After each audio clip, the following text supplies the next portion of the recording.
Olá, amigos da Revolução Industrial Brasileira, tudo bom com vocês? Hoje tem Desenve Notícias. Eu sou Fausto Oliveira e hoje, no dia 10 de agosto, terça-feira, faço aqui um Desenve Notícias para tratar de um tema que me é muito caro, que é a interface entre processo de desenvolvimento e a manutenção de regimes democráticos. Isso aí mesmo, 10 de agosto, hein? Então vamos lá, vamos entrar no tema espinhoso.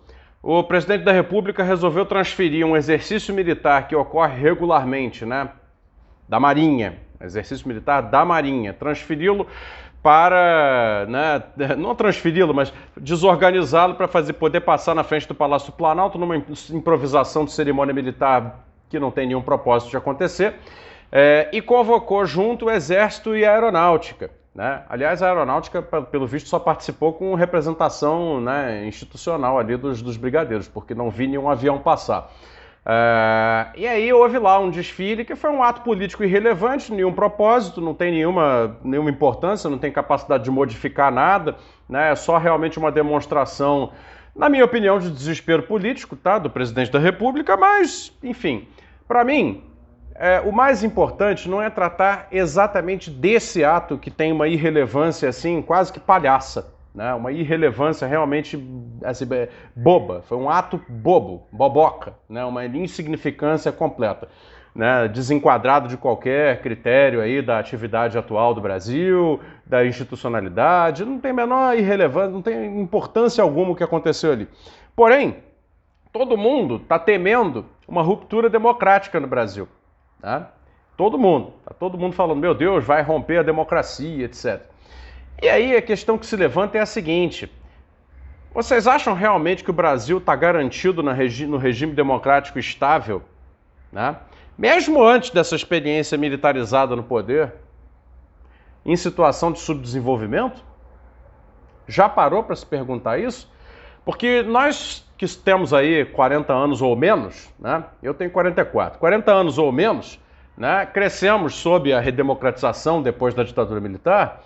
E também, muitos não perceberam, mas crescemos sob uma nova forma de compreender tudo, uma nova leitura de mundo, que associa a democracia liberal à economia neoliberal. Foi uma maneira que o sistema do mundo resolveu, implantou no Brasil. Resolveu não, ele subrepticiamente entrou dentro das estruturas de governança política e governança econômica do Brasil. E o resultado foi terrível mesmo. Não é um bom resultado. O Brasil hoje está mais pobre, está mais desigual, está com menos oportunidades, e isso é notado pela sociedade. Agora, essa mesma ideologia colocou o seguinte paradigma de compreensão, de que a democracia é um valor intrínseco, e de fato que vale por si própria, e que ela é a condição para haver as outras conquistas humanas que civilizam uma sociedade, notadamente o desenvolvimento econômico. Ou seja, é o paradigma neoliberal que diz que democracia é condição para haver desenvolvimento. E é uma pena que a gente tenha caído, todo mundo tenha crescido com isso sendo buzinado nas nossas cabeças e tenhamos caído nessa mentira, porque isso é uma mentira. O que garante a democracia é o desenvolvimento. E eu vou explicar por quê. Ora, a fragilidade institucional é, claro, a principal vulnerabilidade de uma democracia. Democracia, para se tornar estável, um regime de acordo social estável de longo prazo, inquebrantável, é um regime com instituições sólidas, fortalecidas, legítimas. E isso só acontece a partir do momento em que o povo reconheça e preencha de legitimidade essas instituições, senão elas ficam vazias, que é o que acontece agora no Brasil. Elas vieram apodrecendo e, infelizmente, chegaram ao ponto de ser abertamente questionadas pela sociedade. E o que foi que levou a essa situação? Ora, um regime que se diz democrático, mas não entrega para a imensa maioria do povo uma vida digna, com futuro de longo prazo digno, é um regime que é desconsiderado pela sociedade. Ora, o Brasil desses últimos 40 anos se tornou um paraíso de rentistas, se tornou um país absolutamente incapaz de ter uma produção relevante no mundo que lhe permita enriquecer, todo tipo de negociata, corrupção, etc., vai acontecendo associada aos grandes poderes econômicos que privam o restante da sociedade de oportunidades de crescimento, oportunidades de desenvolvimento. E aí você quer agora que as instituições tenham alta legitimidade? Infelizmente elas perderam essa legitimidade, sim. É um fato, precisamos encarar isso. Agora, não temos que encarar isso na perspectiva da derrubada das instituições, porque isso só vai deteriorar ainda mais o cenário brasileiro. O que se precisa fazer é recompor a capacidade, primeiro a capacidade intelectual, moral, cultural da sociedade de compreender que antes precisa vir um processo virtuoso de desenvolvimento socioeconômico. Depois, né, a legitimação das instituições, porque a sociedade estará satisfeita com aquilo que as instituições terão ajudado a fazer, que é o quê? O processo de desenvolvimento socioeconômico. Sem esse processo acontecer, o horizonte é claro, o horizonte é o da defenestração permanente das instituições. E, portanto, fica demonstrado que sem desenvolvimento econômico não haverá estabilidade democrática. Não é o contrário, é assim que vai funcionar. É assim que funcionou nos demais lugares. Frequentemente, nós desenvolvimentistas, somos acusados de apoiar ditaduras, né? Na Coreia era uma ditadura, na Turquia agora é uma ditadura, e não sei mais aonde é uma ditadura, mas aí tem processo de desenvolvimento, etc. Ora, são lugares em que, afinal de contas, o processo precisou acontecer primeiro na base da sociedade, gerando condições para haver uma estabilidade, e depois a estabilidade chegou. Infelizmente é assim. A história ensina isto. Isso não significa que a gente defenda ditaduras. Eu acho que é perfeitamente possível compatibilizar um processo que se alimenta reciprocamente de ambiente democrático possível, o melhor possível, e desenvolvimento. Mas para isso todas as instituições precisam colaborar. Montar um desfile mequetrefe na Praça dos Três Poderes, entendeu? E eu já vou dizer por que ele é mequetrefe, né? Como sendo um símbolo de pressão ou qualquer coisa do gênero, não contribui em nada, vai me desculpar, só contribui para deteriorar ainda mais o cenário. Assim como também fechar os olhos e os ouvidos aos reclamos mais prementes da população brasileira, que são emprego, renda, né, estabilidade econômica, né, expansão de base produtiva, oportunidade para seus filhos, etc, etc, formalização laboral, gastos públicos decentes e não nos privilégios, etc. Também fechar os olhos para isso também deteriora o cenário ainda mais, tá? E aí, veja, o grande problema é o seguinte, no famoso equilíbrio dos três poderes na República moderna, né, que nós somos uma república presidencialista, né? Uma república presidencialista que está em frangalhos institucionais exatamente por falta do mesmo desenvolvimento socioeconômico que poria em frangalhos uma república parlamentar, que também poria em frangalhos uma monarquia parlamentar ou qualquer outro regime político que existisse. Porque a condição para haver estabilidade política de longo prazo é o desenvolvimento das forças produtivas de uma sociedade.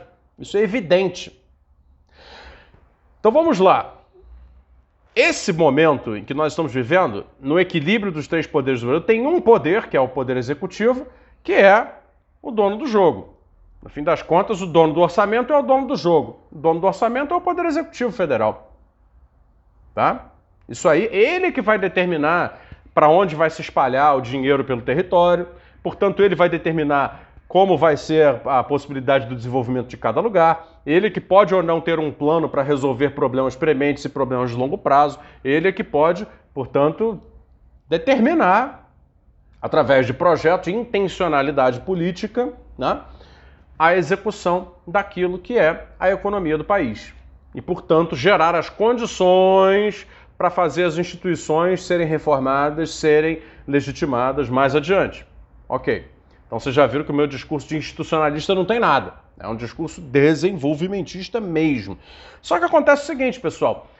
Esse próprio desfile organizado agora hoje de manhã, dia 10 de agosto, mostrou como nós estamos absolutamente depauperados em termos de desenvolvimento a partir de algo que ele queria demonstrar com orgulho. Foi um desfile mequetrefe. Nossa tecnologia de defesa hoje está completamente depauperada. Nós não temos sequer orçamento para manter os projetos que nós tínhamos aí há tempos atrás e que foram sendo deixados governo após governo, porque todos os governos contribuíram para chegar até aqui, né? Foram sendo deixados de lado e acabando projeto após projeto.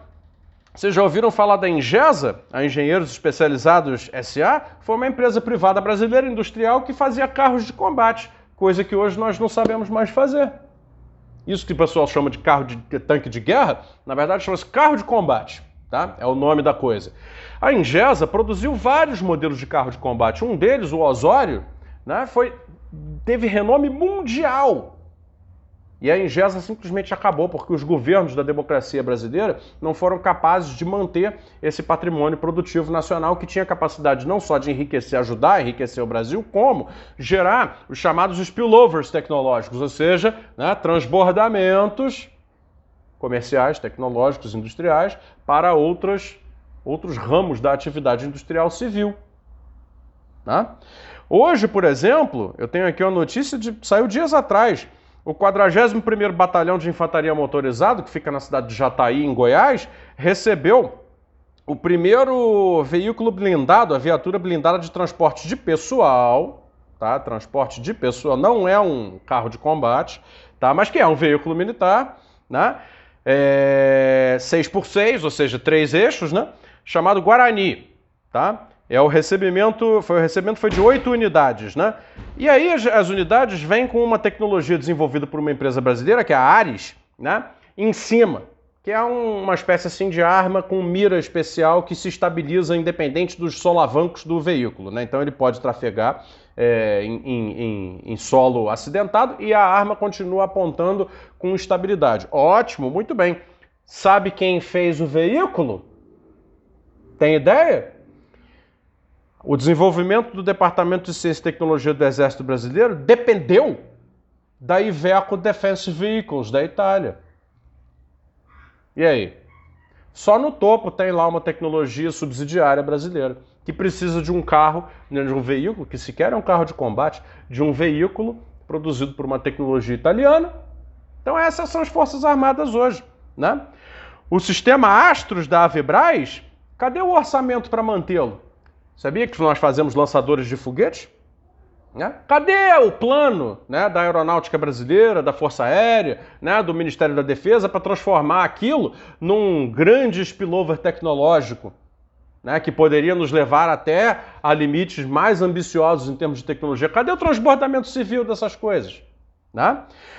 Cadê a formação de um polo aeroespacial específico para militar, né, específico para aviação militar, ao redor do projeto do caça Gripen? Mas aí a Saab da Suécia veio aqui e abriu logo uma empresa no Brasil, a Saab do Brasil, e está comprando empresas brasileiras na frente dos olhos da Força Aérea Brasileira. E o governo brasileiro faz o quê? Nada. Vamos ficar com o quê? Com a capacidade de produzir a carcaça do caça Gripen. As maiores tecnologias nós provavelmente não absorveremos, não aprenderemos a produzir. Então é esse o governo que vai fazer alguma coisa pelo desenvolvimento? Ah, desculpa, não está fazendo. O governo assinou embaixo da entrega da Embraer, pô. Ou não foi? O que evitou a entrega da Embraer foi a Boeing, que desistiu do negócio. Eles assinaram embaixo. Então, se o desenvolvimento econômico é a condição para garantir a democracia, uma coisa é certa: nenhum governo, sequer esse, tem compromisso com a manutenção da democracia. Né? A nossa redemocratização, de fato, foi absolutamente fragilizadora dela própria, por não compreender essa injunção necessária. Agora, quer garantir democracia? Não é no gogó. Garantir democracia é garantir o seguinte, ó, precisa ter o enriquecimento da sociedade, o desenvolvimento das forças produtivas da sociedade, para que a parte empobrecida da sociedade, afinal de contas, se integre. E eu sei que isso não se faz apenas com um complexo industrial militar, é óbvio que não. Né? É toda uma enorme discussão a respeito. Só que, sem haver essa discussão antes, o destino das instituições é esse mesmo, de República das Bananas, de aguentar desfilezinho militar mequetrefe, com baixíssima tecnologia, na Praça dos Três Poderes, em que todos ficam numa disputa mesquinha, né? Se acusando, quando na realidade todos estão demonstrando a enorme pobreza, por um lado institucional, por outro econômico e por outro político, do mesmo país que só vai para o buraco. Então veja, ou a gente para agora, passa uma régua no chão e começa a discutir desenvolvimento a sério, entendeu? Ou isso aqui simplesmente vai deteriorar cada vez mais. E o que vai acontecer, se vai ser uma república autoritária, se vai ter um intervalo autoritário, ou se vai continuar sendo uma democracia com instituições absolutamente fragilizadas, etc. Cara, ninguém tem que estar orgulhoso de nada disso, né? Ainda mais torcer, fazer esse ambiente de torcida, torcer por um lado, torcer por outro lado. Bicho, sinceramente, vocês me desculpem, mas assim, não tem sentido, né, se alegrar com nada do que está acontecendo. Não tem nenhum resultado benéfico desse processo de deterioração. Porque essa deterioração é múltipla, ela só vai levar a mais deterioração. Tá na cara. Então, ou bem agora, entendeu? Existe um grande acordo nacional pelo desenvolvimento do Brasil como, né, condição funcional para resgate e depois reconstrução da democracia brasileira, ou então, babau. Babau. Então esse era o Desenho de Notícias de hoje. Obrigado aí, até amanhã.